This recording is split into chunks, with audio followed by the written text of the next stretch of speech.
radio ye wabera mu studio wali olimbo lale twatandikako kale tetwalumaliriza lwasigala abadabo eno okunsasula temwampita nakumbaga so nkubanja.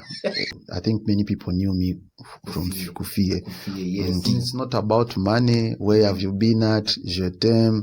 Hello. We are calling Bruce Melody from Rwanda. Sheri Bubu. Ole Ole. Mpola Mpola. Fitina. Nyimba sindenda so agamu. Ne Fille wa mufunamu. Nzenze, I'll tell you the truth. Siso agambo nafunamu mbosi. Cats used to talk about me all the time. So wafunamu manyi ga kigambo. Manyi ga kigambo ne but mbu Fille ne cats mbobansa sulano. It's omulangira dias tuli ku The Truth Gossip gendo likinge o sharinge o commentinge buli muntu akimanyi nti tuli ku YouTube channel sawa zino nga wano wetuli mu studio tuli ku Africana ku BMK House. Ekifo kyenjogerako buli omaja kugamba nti ekifo kya bene studio tuli mu studio akagambo kano mukalaba kaliko Andy Muzic ne jabaje gwetu naye mulaba eriko Andy Muzic. Some of you mistake Andy Muzic okuba ne Andy Events and Andrew on the beat. So abantu abanjawulo. So ba producer bonyinzo gamba balina mokoka likeness ne Andy Muzic Andy Events mumpi. Ye mumpi. Okay. Omukulu gwe neba muyita Andy Muzic. Agenda kusoka tuyanjulire atubulire amanya ga matufu ajjati okubeera Andy Muzic. Wabula I believe yasoka Andrew on the beat mu industry. So agenda kuba atunyonyola. Jebale kusema. Kale nayo jebale. Kale amanya gange amatufu bampita Bungamuzi Arnold. Then gebamanyi is Andy Muzic. Andy Muzic. Bakuita bunda? Bungamuzi oli muki? Ndi mu Congo originally but nazalibwa mu Uganda. Okay. So era ndi muna Uganda basically. Oli muna Uganda. But originally from Congo. Of course mama ne tata from Congo. But era my side of my mom ali mu na Uganda no Congo. Then my dad is totally Congolese from Bunia. Okay.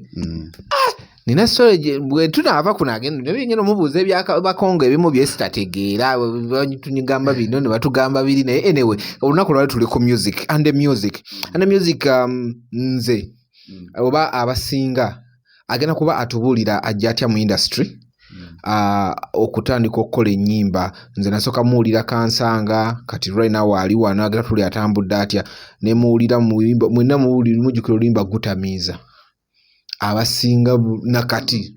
Actually gutamiiza was Nesim. Nze nakola Simonino Ready and Weasel. Simonino. Okay, Simonino Ready and Weasel. Okay, agenda kuba tubulira kijja kityo okutambula okubanga ali wano batugamba omukulu bwe yakolanga na bayina music gwe yabalekera anatubulira inayo music w'omukulu. Gena kutubulya ali mabega wa soundtrack za Girl from Mpalu. That's then well on the soundtrack and actually P Valley is an international series ya Hollywood. Wera wekebera eri ku Stars eri ne ku F Movies ku Netflix najiraba naye tenga it's international. Yes. Okay. Wena tugenda kwa tubituukako kati tutandike Andy oli bulungi. Zendi fine nyonyo. Ndi fine. Buli muntu adduka agamba okubujja otyo kubanga studio wagiteeka ku BMK House ku anti olaba kati nze ndi dreamer mbu njagala bintu binene ate njagala tugende far as a producer tulina okukola big moves because mu Uganda many of feba creative many of us basetolinze for bintu bya wansi bintu bitono and our role is to inspire abantu like waliwo abaana abatunga they are looking up to us and they want to do this. So how far can we go ate kino ekintu kisobola tutwala wona ne kituwa ebimalayo. But the thing is our mentality engeri gye tubirabamu ne bye tusettlinga for. So me I'm not settling for less and I'm still on my road and njagala kitwalira ddala waggulu. Oyingira otya industry oyingira otya wa producer? In fact industry nze nali njagala kubeera muyimbi. I sing, actually I sing ebyaddala, and ninawo ne album yange bagita Sugar Master Vibes, and I'm releasing singles nate digicompilinga era webeera ready I'll be announcing. Nate ekyanteeka mu production was yes waliwo nga bakuba ebintu naye nga wengenda mu studio bampe engoma naye nga mpulira mulimu ebiraki nga ate kati nze I'd given myself to music, and music is what kuva butunga wenda aba stars wenda babani nga mbegomba nga mpulira that is what I want, and nga ndaba the level of success gye baliko nga ndabira ddala that's what I want. So it's because of the love of the whole music nentandika okufuna interest in learning. So in learning nali buli wamu, naliko Makindye, nali era kansanga buli wamu nabeerangayo. I met a lot of people when I'm meeting era buli omu ng'atandika mu industry abasinga kati be mulaba kati there are many names baziza kutuuka waawo. Olina emyaka emeka w'ogira mu industry? Nalina 19 years. That was 2019, but 2010 come back from 2019 18 not 2019. 2019 you are recent. Yeah, recent. No, 2009 2008 eyo. Nali kale nkyali ku ssomero naye nga nze nga interested nnyo mu music. So in 2010 I think that's when I got on a pro level, because nali njize emyaka emirala awo natandika ku Buddies ne Kazora.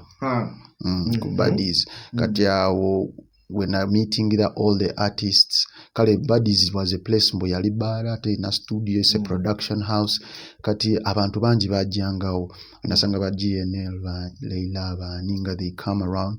So ne basanga a young guy awo nalina emyaka nze ndi mu even years actually ntambula wamu n'emyaka awo nalina emyaka 19. When natandikira awo nenkola one moment mukwano one moment. GNL Zamba ne Leila, then era nankola obuyimba bulala for artists. Then we twagwira ku Fille ne Cuts ne tutandika kati awo. I think many people knew me from Fille. Yes. Because Fille buli woyogera ku Andy Muzic lo mwagamba ye yaleeta Fille. Kati awo ne twakola ennyimba nyingi, almost like 2 albums. In fact ennyimba za Fille zonna ze mwawulira all that time it was Andy Muzic. Yeah. Okugeza kuba abalwa abamu nga nnyimba ki? It's not about money. Where have you been at? Je t'aime, Hello, we are calling Bruce Melody from Rwanda, Sheri Bubu, Ole Ole, Mpola Mpola, Fitina. Nyimba naye Fille wamufunamu waliwo kubanga yona endongo wagikola wamufunamu? Nze I'll tell you the truth. Twali fena tuyiga, twali bato. We did it for passion. Sisobola kugamba nafunamu mbu sente bwe bansasula, no. But nafuna kale maybe exposure, mileage. Cats used to talk about me all the time. So abantu ne bamanya in a way mbuno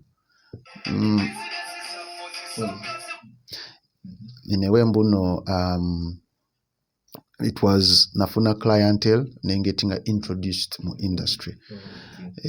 So wafunamu maanyi ga kigambo? Maanyi ga kigambo naye but mbu Fille ne Cats mbu bansasula, no. So basically agamuno nafunamu sente but nafuna exposure. In other words maanyi ga kigambo ge gakola awo. Then from there of course I continued. I met people like Munji, nenkolera Munji awo ennyimba Byayanga, Mbwase, Big Bumper ne Kemishan, and then abalala ne bajjaawo Rabadaba ne mukolera Love Potion. Give me your love potion. Muno lero atengula omukazi gwali naye saawa zino era ne mukwanjula bulunga omukazi Rabadaba eno okunsasula temwampita na kumbaga so nkubanja Rabadaba sasula omuntu va mu ebyo. So from there I think it went bigger. And then I was contacted by Jeff Chiwa as a nakunga chakola radio and Weasel. Yeah, then Nevajak studio I created for them Simunino. But I was so humbled because those guys were big. Yeah, they were big, and there was that ample respect for radio. Rest in peace. Radio yaja twali mu studio.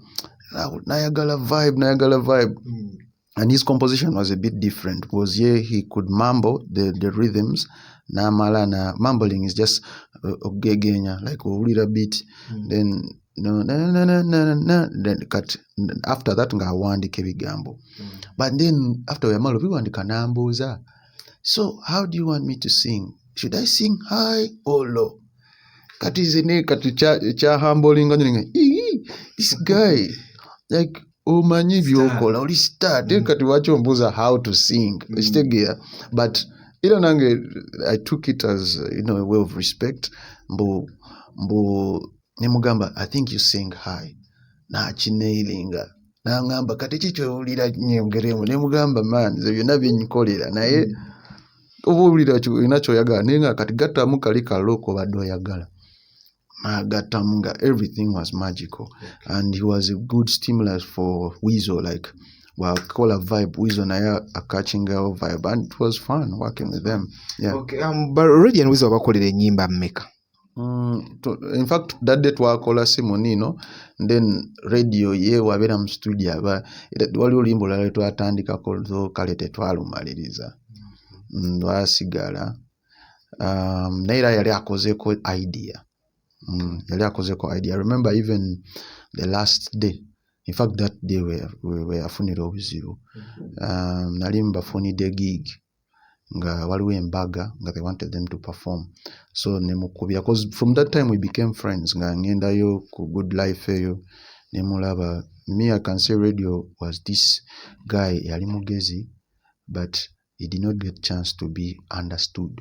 People Uganda Trina mentality, and it's because of ignorance and as a whole tetunaba kubiyitamu so tetunana kutegeera abantu mbu tetuna kumanyira discipline of omuntu omuwa time n'omuwuliriza n'omanya. We try to understand people from their perspective because ng'abantu tuyita mu bizibu bingi kati bebizibu bitushapinga okubeera the person obi challenges that we to shaping or becoming the way we are. But at the end of the day, it's always good to see the good. Yes, because at the end of the day, radio was giving too much good to the industry than kale bitini byebalabanga. And yenga because so gamba he was awakened in a level yaliko air creativity composition yali alaba ebintu wala nenga abantu babiraba kumpi, so they did not really understand him. I used to go there to sit nga twogera ebintu bingi, life, the world. We talk about philosophy, ebintu kale biri deep. I love things of kale njagala nnyo stories z'omwezi maazi ebyo njagala nnyo ebintu by'emyoyo story wezityo. So, and radio was this guy, we talk. So that day I remember namukubya ngamba yo Rasta but then kagigi wachi but then manyinge ndabasinga nagamba mwana kate tuliwo nze ngenze Entebbe Weasel naye yagenze wa muganda we naye nja kulabanga nkomyeyo. I think that was the last time I talked to him. Which other memories are mu studio apart from creating music and zoina ku radio ze sharing? Zekale sabeera nnyo naye mu studio. The moment of the studio was that time where yajja ku Buddies ne tukola but he was this smart, humble guy in a way, though yali taking a nonsense. Mu radio akuwuliriza nakulaba akuwa time yo n'oyogera naye bw'oyogera ebintu nga alaba oyagala mukubisa kati ye instead okwogera naye mpola agenda extreme bw'anyiiga kale bw'aba ayinza n'ogamba gwe saagala kulabako segera but bw'abeera ate mu happy mood ate abeerera ddala extreme. Let me say he was extremist mu buli mbeera gye yalingamu. Mbu weyabeera nga happy, he was so humble. Mbu asanga kati ku studio ku Buddies we used to have a lounge nga tulina studio, so nga era twafunangamu breaks tugenda ku lounge kati ng'asanga people nga he humbles himself nga buli omu akimanyi this is radio, that's nga he humbles himself. Oh guys, can I tap on your shisha? Things like that. Kati me byankubanga wala because me, first of all, I was his fan, and it was overwhelming for me. It was a legendary night. Like it was overwhelming for me to be nkola naye, and he's looking at me in a different way, and also the way he was approaching. Kale nafunamu ebitini ebyo ebyokuyiga mbu newe ndibeera ki mbu oba newe mbeera mbu I own almost half of the world. I know mbu I humble myself and I respect people.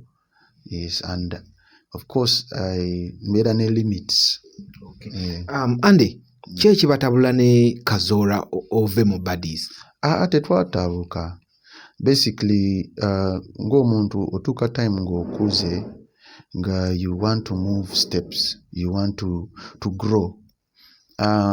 Ate kale waliwo abantu mbu wamanyi kino kiri general mbu lola tukuze mbu waliwo yes edda we twabeera nga twali bato nga tomanyi oli naive kati time etuuka because of the things you do and what the connection, the networking and everything okula n'oyiga responsibilities zikyuka mbu otuuka time wadde mu kazigo ka room emu nodda mu keroom bino kale basically steps kati otuuka time nga you want to expand, that means increase in income. JK wasn't bad, but there was any condition because for me, twalinga partners. We were not, he was employing me. I'm part of the studio, do your work, I bring my work, but the only problem is the money issue. Because the moment you left what Buddies, egule nilifuluma. JK omwana aganya omuwa share ye yensonga lwaki adduse sente ate nga ensi yonna yali emanyi JK Kazola ku kigambo kya sente. Kale byabeerangawo n'ate nga ng'era kale ng'omuntu you reach a time kale nga naawe olaba you deserve to get kale ekintu kyo deserving according to what you give, and bintu bingi bye twayogeranga naye of course they were not fulfilled. Twabyogerangako bwogezi nze kyemanyi if he took everything serious Buddies would be one of the biggest production houses in Uganda and singa tulina wala cause I showed him everything as a producer, as a dreamer, nga buli kimu yabitwala lightly. So ate kati buli ng'okiyanga ng'oyagala omuntu ng'oyagala omuwala nga buli kimu kimukolera nga yazanya time etuuka nawe n'ogamba kati neweekyanga n'ogamba yenfa kino kivaako, and we are not tuli enemies oba what. Nze mutwalanga taata wange era naye ampita son because he gave me yampa platform. Yes, yampa platform and forever I'll be grateful for that. Okay. Bw'ova mu Buddies olwoddawa ogenda wa? When I mu Buddies kale nali kati awo ngezi wadde nenkolako ne Soundprint. Soundprint was a new label yali signing the Obsessions. Because at that time nakola akayimba ne Jackie Evaluate. Twakola ne video. It was a good song. I think kakolamu some rounds. Then of course saali kale permanent kale bali nabo bafuna misunderstanding with the main guy, then he dropped Obsessions kati awo nange nenvaayo nga nina okukola ki kweyiya, and then in between awo nafunamu obuzibu nga nze bino ebintu by'emikwano biki wabeerera awo ekansanga waliwo batugambira waliwo abalumba studio yo something like that nibono n'ebintu si awo nafunamu ebizibu kale byali birala like mbu you want to try and venture because that time nali nzadde omwana. I have a daughter actually bamuyita Atara mwagala nnyo we nali nzadde awo kati nga nina obusente bwange awo kati nze I love speaking ideas, I love sharing, I love working with people. Njagala nnyo okwempowering omuntu nga ndaba alina obwongo nga ndaba we can do something because you have to create your network mbu gy'osobola surviving naye ate time gye tulimu mbu right now it's not in a bad way mbu buli muntu gw'oyina alina okuba nga akwongerako oba takwongerako they are wasting your time and you're going to be in problems. Kati kye nali simanyi mbuno omuntu olina omupima n'omutrustinga basically banfeera sigera banfeera ne kinkosa nnyo ne losing everything nga neesetinze buli kimu because I had a studio at home nina kale nga buli kimu weesetinze tewaka welcoming a newborn child yo kati but awo nali curious and njagala kugezesaako ekintu I wanted to invest in something else. Kumbe gwe nali ngamba ye yali muyaye alaba opportunity. Okay. Because nina somewhere when nawulira nti ate osoose n'olekamu music atozeeyo ke Congo atoli mu mbaawo. No, Congo nali ngenza okulaba my family for the first time because ebyembaawo those were all ideas mbuno twabyogerangako and still era mbirowoozaako because birimu ssente and Africans ndaba Africa as a whole continent mbu tukyayina ozimba so the construction industry is something you have to consider if you are an entrepreneur. Mbu tukyalina okuzimba ebintu bingi enguudo zimbe what so embaawo is also something I consider and because ndi muntu eri tulina zi tropical rainforests emiti giri eyo and the problem is instability and lack of information abantu tebamanyi so you find that people struggle but era wabera mu buufu you try and educate, inspire, it's a whole big thing buno wetaganga you're set. So kat right now studio no ebyembaawo gambye nabyo obikyabirowoozaako kati ate studio nawulira kuba wali ofunyeyo n'abayimbi babiri. Right now ninayo abayimbi bena signing ninayo group y'abawala bayita VMS. These girls are talented bakola covers bakoze nnyo zi covers because that's a way of nurturing them okubateeka gaining that confidence n'okutegeera exactly kye balimu sina bakuba mu bantu because njagala by that time nga bali ready but we've worked on songs. We are planning an EP. In fact, not planning. We are working on an EP.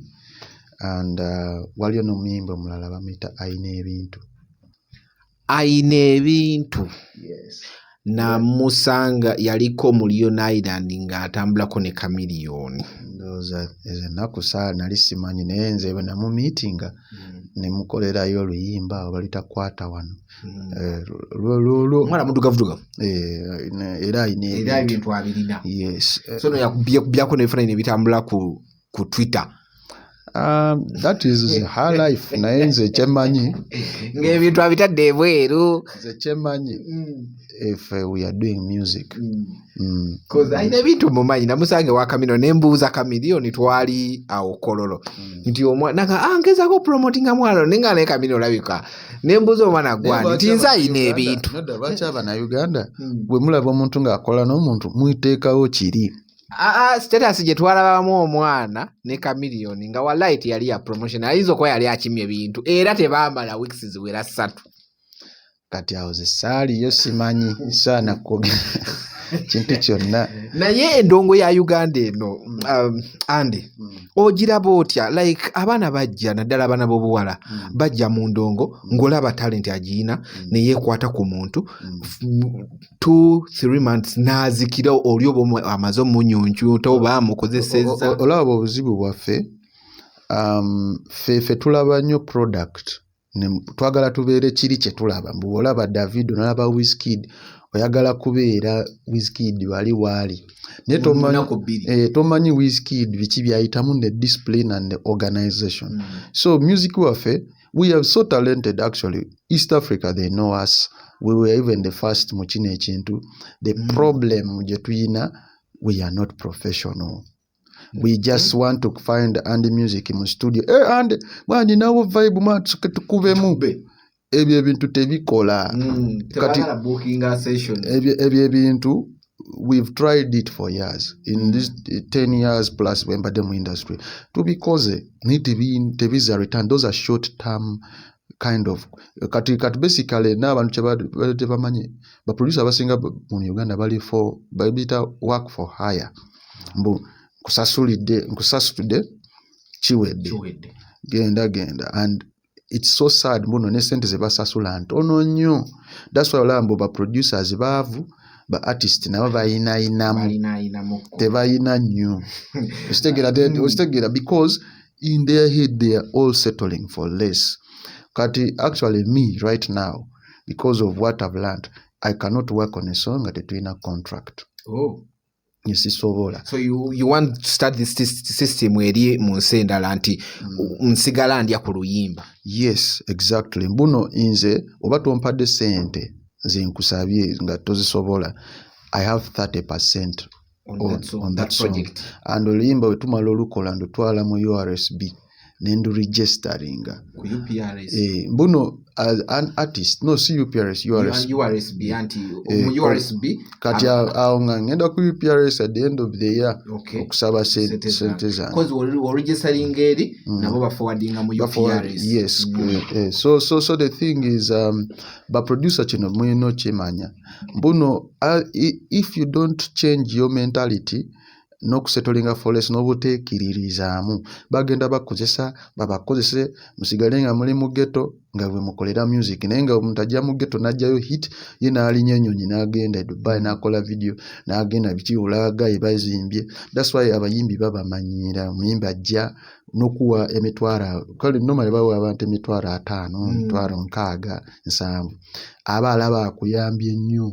abalaba exactly kyolaba producer bamba bakuba empi yes tolujukira saga ya bawa njijukire ya bawa nzijukire ya wizo nono producer wabwe wa Good Life yes because atene kira ne babalabanga ba usegera tebaba wa respect so the thing is kaleka let me give you what me I'm doing right now wojja I have a price obato gisobola I have 30% of your song. Well, musaba price jotekedwa okola oluyimba tagisobola then you sign a consent form but 30%. Ate mu mateeka ga music there is that law balina okurecognize ng'omuntu aba akoze craft mbuno omuyimbi ayina rights to the song nga kankale nga luwedde mbu asobola performing biki but the masters like Mike Fingers did to Olwa Bebe Cool everywhere you go I love you every day yeah mbu masters ez'oluyimba belong to a producer because omuyimbi si yakubye piano si yakubye kick si ostegera nze yabikubye nze yalobirozezaako gwe nojja n'oyimbira. I think by that thing tujja kuba ba producer mugenda wala cause the reason why Bebe Cool tamalaga performing I love you every day it's because buli wali performing 30% again wa producer. No it's not even mbuno kale this the way it works mbu 30% performance rights za muyimbi oba bamuwadde kawumbi oba bamuwadde meka ezo zize nze ndi mu royalties mbuno oluyimba royalties zakimaye eri oyinofunako mbuno ne wano mu kusasula UPRS biki musasula nze mbeera ate naye kubanga aba ya signing so that is for future buno ne mbeera emyaka 8 I will still benefit bunja kuba ngenda buli mwaka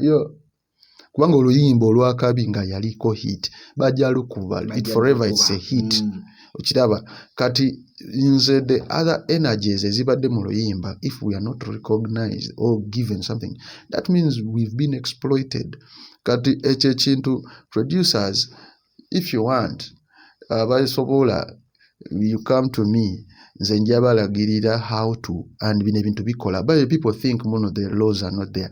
There are copyright laws zikola bulungi. That's why olaba omuntu akera ku makya wabeera fully registered ngali organized. You can sue any company ekozeseza your work nga tena lukusa but you can't because toyina any formal way of working. You're not informed even. You're not informed.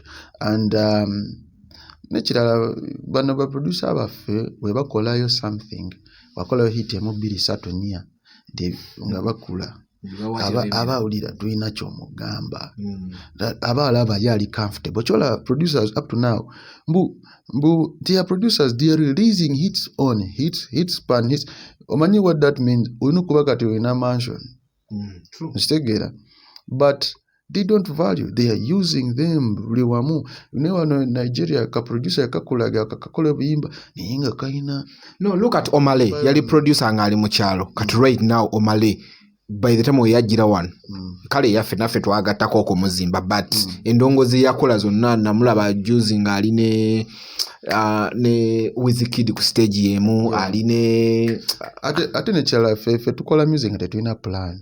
The problem is for us we are looking for a hit but twagala abatulabe.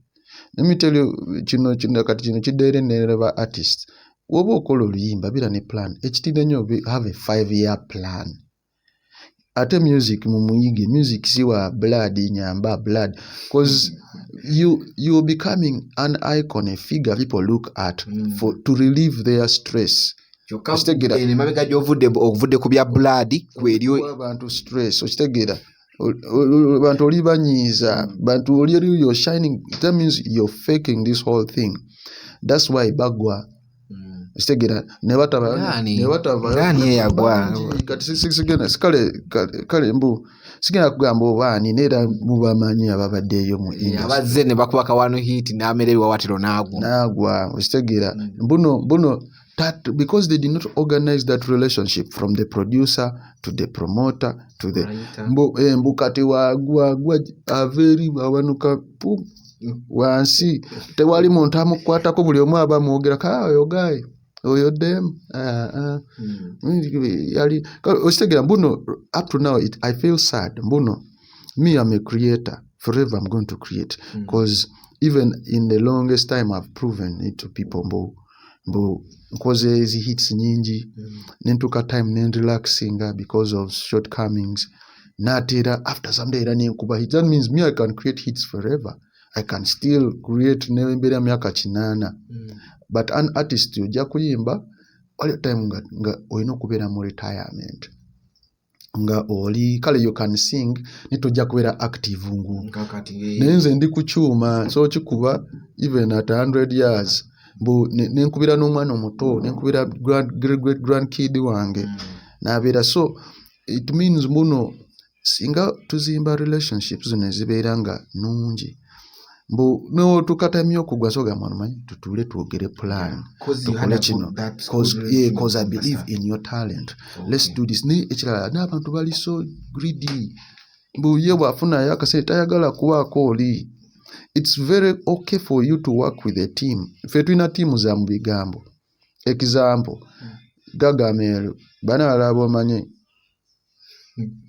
mbukale mbu bayimbi mbu bali tabani w'omukulu do they have impact ngaoli okitegera Leon Island waliyo Chameleone Melody waliyo do they have impact mbuno are they really official mbombo ngawola bambo Wizkid aina Starboy assigninzeyo abayimbi be ngawola ba Davido aina 30 billion bichi ayinayo abayimbi be ate abateekamu ssente akoze nabo videos babalaba and is pushing them.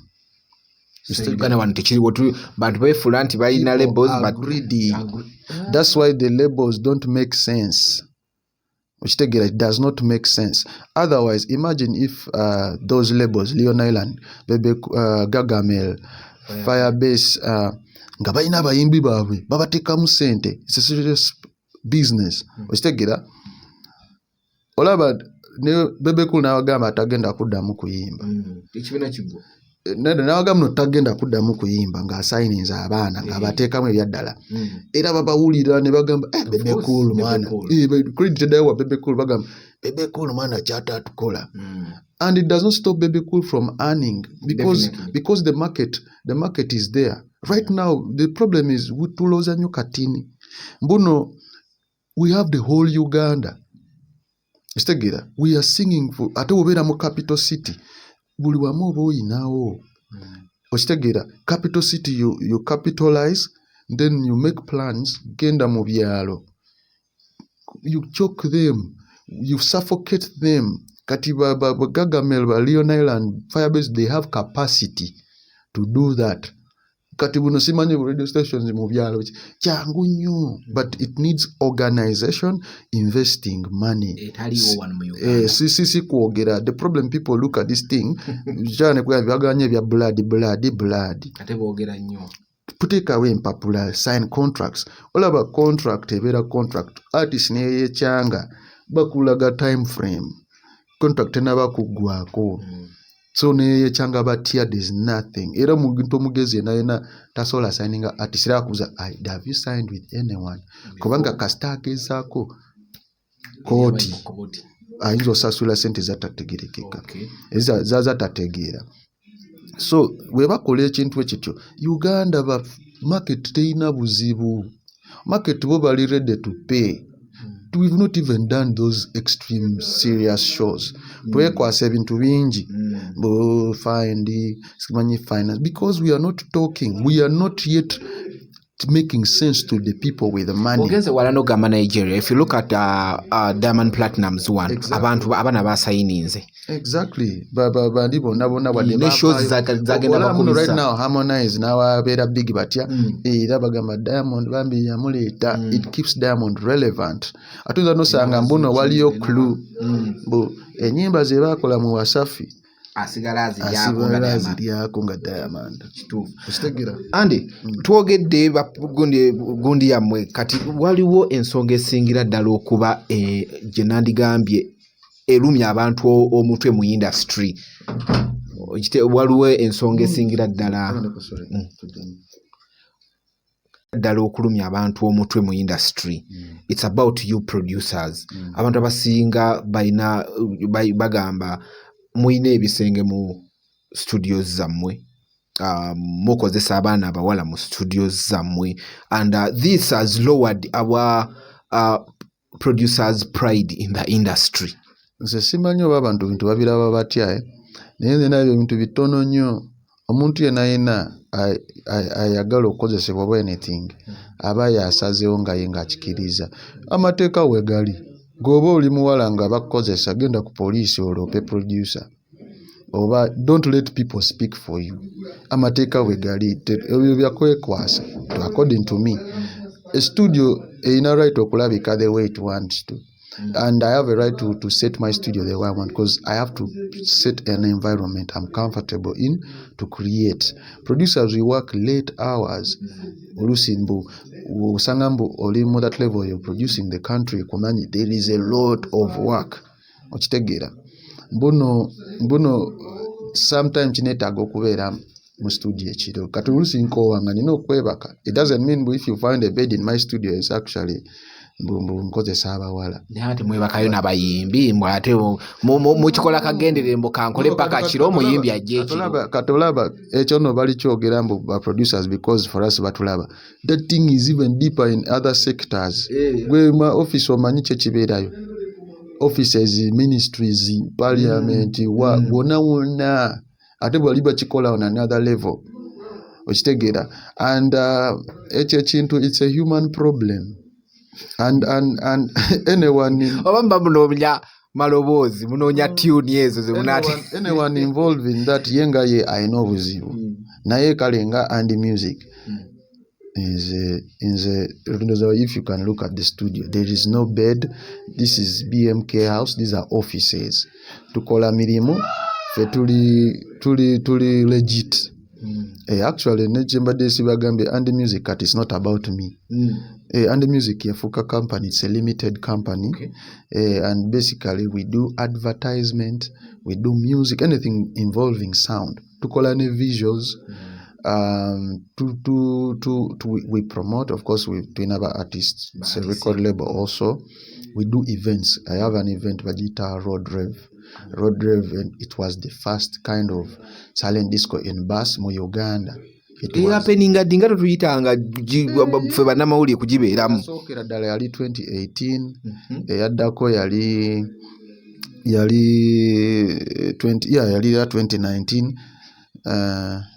Yali 2020 yaddako 2020 juzi wano nga tuli mu covid wagikolera wata nagikola twagenda ejjinja nentwala abantu nifananyi gye biri ku page ogenda ku Andy Music events on Instagram ziri ku Facebook naye kati aba Truth Gossip kino enda kisabira wano eddako we batatutwala bajja tutegeera eddako you're welcome tugenda bawa experience ey'amaanyi namwe era mujjako era mwe n'abaana ba Truth Gossip mugende ku platforms Andy Music mukebere content mungi music mungi and actually my vision is to spice up because sound nze ndikola sound tuli mu one side tukuba bibara tukuba bireka nate tukyalina content. But producers' creativity yagwawo. It's the artists. Bono kati I cannot determine what you want to sing. Choyagala okugamba. Bono generally nagambe wali artists balina okubeera ne plan. No, you can advise on twayinza okujja n'ekidandali n'omugamba nenda katukyuse. It's not even about Chidandali. Actually, Chidandali is our sound. Chidandali is a Ugandan sound. Either you will not hear muno audience endali ekola Chidandali apart from Uganda. The only thing we have to embrace it, love it, and pimp it up, spice it up. So confusing Chidandali with some soul, R&B. Chidanga wala Nigeria. Their authentic music is Afro, baine bigoma gome bya tradition. So bakwata tradition ne bamu upgrading and bamu fusing ane soul and jazz.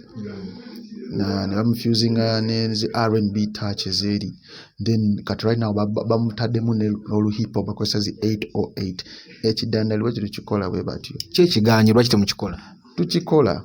Some songs oziwulira bakuba kati fene tetubitegera tuwe tulaba ekintu tugamba akayimba kwe kali urban ate nekirala muno tuli locked nnyo buno ffe tunoonya hiti tunoonya sente za kati. That's the problem. Ffe twagala era bamanyi bagamba akayimba olina oyimba mu Luganda otayimba mu Luganda kijja kukola. Let me tell you Luganda lukoma wano ne few people wali then wogenda in the spiritualism of music nogenda deeper nga oyimba Luganda nga kale lulingo Luganda nga si kale ngomuntu mulala waluwulira nga luyanga obolu Faransa luyanga you can reach that level mbuno you can tap ate ekyo kijja mu fusing the style ne different styles. That's why I love me. My sound is a bit different. Actually means a sigambolinga. I know exactly what I do. Okay. Olinga ganti ba producers abamu bagambolinga. Kanchitwale but some producers bali mu cram work. And they've not understood the essence of using the plugins. Plugins nchimanyi kino kiri mu industry. Producers bakopa settings za producers nalaba nakozesa kino nakwa kati ekyo nakipastinga ku buli luyimba. That's why olaba mbono producer agamba beat zo zifaanana because alikozesa the same kick, akozesa the same roles ba producer bakitegeera akozesa the same kind of trumpets, the same kind of the vocals are mixing the same way. Not amanyambu. Music is a moment. Music is right now how I feel. That's why they say you record. When you record, you capture that moment. A moment is always the same in channel, but it can only remain the same. It's recorded. Kato muntu waluri anirumunyumira. Ira chola wale muntu waliro limba ni kutwala somewhere n'obeeraawo nga lw'owulira oddaawo waliwo ennyimba ngoga imalumpa emirembe ng'owulira oyagala mirembe lw'owulira and that kind of vibe eri priceless. You cannot put a price tag. That's why abayimbi babaagala nnyo abantu ne balaluka ne bakaaba ne bagwa eri. But in Uganda we have to dig deeper. Tukyali kungulu, tuzanyira kungulu. Ate n'ekirala mbuno, music is not one person. Music is a combination.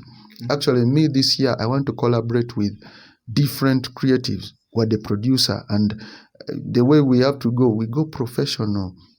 Mbu producer oba okola ne Andy Muzic, it's not going to be mbuno nze ngenda taking all the credit nze nvimbe ngambe mbuno Andy Muzic. No, you'll be recognized. I'll talk about you in interviews. I will put you even we have to do the videos. We have to show even the behind the scenes in studio. Because when you see in Nigeria naddala nga omuyimbi oluyimba alutuddemu ayagala within no minute ogenda okulanga behind the scenes buli muntu yabadde ku luyimba olwo nga zifulumye unlike here in Uganda. And kati waliwo ne ba instrumentalists, ba guitarists, waliwo bagaya bali good in keys. Music anyuma nnyo nga buli omu ateekamu feeling. That's why mu band. In fact, mu studio, we interpret the band on stage. Ne tugikuba wano. Omuntu omu. You can do that. I love my creativity and what I've done it naye to make it even richer and big and broad. Omuntu mulala wajja nankubiramu piano, oli nankubiramu kagita, it makes much bigger sense. The only thing is the artist must be ready to what? To have a good budget. Tulekera okulaba music mu ngeri entini. Kye kitulemeseza, that's why we are not going. Nekirala tulina okukola more research. Ekega nzenze, for me to say this, I've been on this thing nga neebuuza, I go back and forth, neebuuza kino ne kino, neebuuza kiri ne kiri. Nenkiyiga because I'm passionate. I love music to death. But I'm so passionate about this thing and I want to see it grow. Because nebuuza, waki ffe tetusobola kikuba? Waki tetusobola yitawo? Kati answer zimu zijja sound, visuals, creativity. Okitegera, buno ffe tetunaba na kwiga artistry. There is what they call artistry. It's the okuyiga ekyo kyokola, n'oyiga nze njita dimension endala. N'oyiga ensi ya creativity. Waliwo ne kye bayita delivery mu studio, art of delivery. Abantu bali ku cram work, ajabuzi n'aleekaana n'ayimba n'agenda. Naliko ne remix mu studio nga akyali nti nga tanadda wano munyonyo kati. Nangamba ne mubuuza, but why is it nti wano tukola oluyimba wano mu Uganda n'oluwulya nga sound yo. Remix ali munyonyo. Yazze munyonyo. Remix yo tulina unfinished business. Remix tukozesa ekibiina ne tubeeraawo nga tuli bapaniya. Sente wezajja Remix takyayogera naffe. Remix yali ayogeranga naye nga tukuba essimu n'ate olaba. Those are still small things because associations can be there, but era associations nga tezina mulamwa, tezikola sense. Kwa president wa budgetani oyo president wabo aba producer abali mu association abakiriza. Nze siso abeera mu kintu nga sikitegeera. Ate nekirala nze kyemanyi mu mateeka associations can be many. True. Yes, kati abakiriziganya nange ate nga mwagala mukule nga ate mwagala mufune sente. After nze ngenda ku promoting my ideas that works cause me I want people to see it. Jagala bakirabe mbu and the music is going far, is going up, is hitting the limits. Baibuze akikola atya. Ate nga tuli mu Uganda bantu tebanakitegira mbuno ensi is open. Right now I don't need to go to America to be international. I just have to be here and do the best.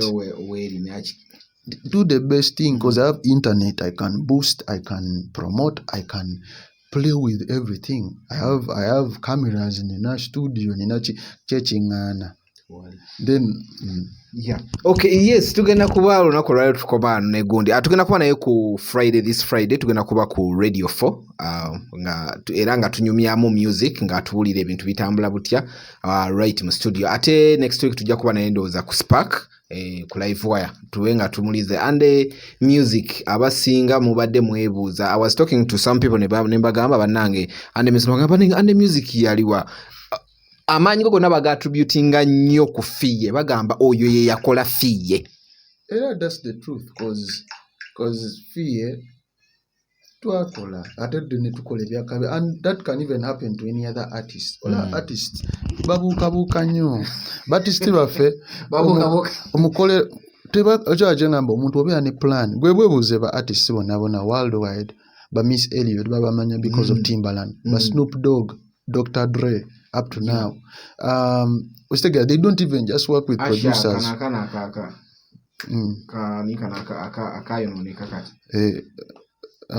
Asha ke yaleta aka Mexico